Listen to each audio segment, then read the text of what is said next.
katika kukabiliana na ongezeko la taarifa za upotoshaji zinazosambaa kwa kasi kubwa kupitia teknolojia ya akili mnemba AI.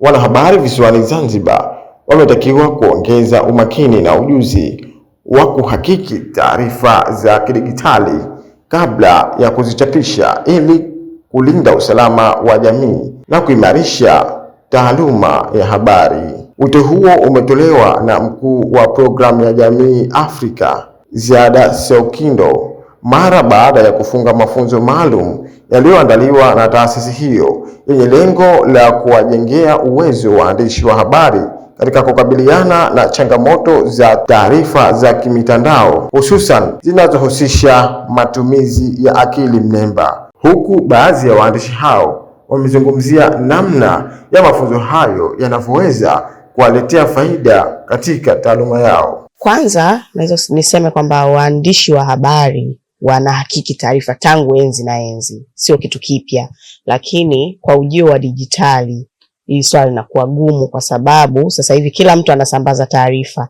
kila mtu anaweza kuzalisha taarifa na kufikia watu wengi. Kwa hiyo hapo ndipo hasa tunapoona ombwe, lakini hapo ndipo tunapoona changamoto, na ndipo tunakuja na program kama hizi za kuwawezesha waandishi kuendana na kasi ya dijitali, jinsi ambavyo wale wanaotengeneza taarifa potofu wanavyokuza namna yao ya kutengeneza taarifa potofu, ndivyo inavyotakiwa sisi tunahakiki taarifa pia tujiendeleze. Kwa hiyo hii ina chachu ya sisi kufanya mafunzo inatokana na ukuaji wa dijitali, uwepo wa mambo ya akili mnemba, uwepo wa issue za deep fakes. Hizi video zinatengenezwa ambazo zinafanana na uhalisia. Kwa hiyo tunataka waandishi hususan wa mtandaoni wajue ni namna gani wanaweza kuzitambua hizi video, na namna gani watazitambua haya maudhui ili wasiyasambaze zaidi kwa wananchi. Lakini pia kikubwa tunachosisitiza kwenye haya mafunzo ni kwamba pia wao waweze kuwafundisha watu wengine, yani umma pia ujue jinsi ya kuhakiki taarifa,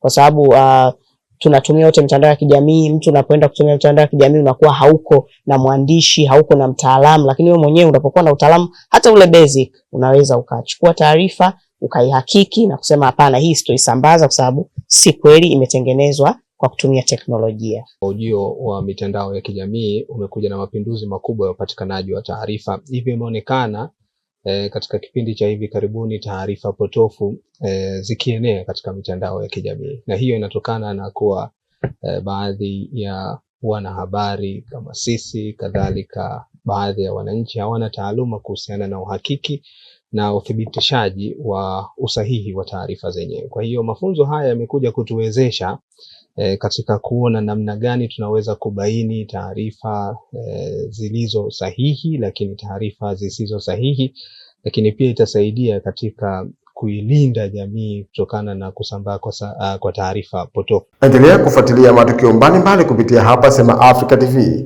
Kutoka visiwani Zanzibar, mimi ni Abdalla Balozi.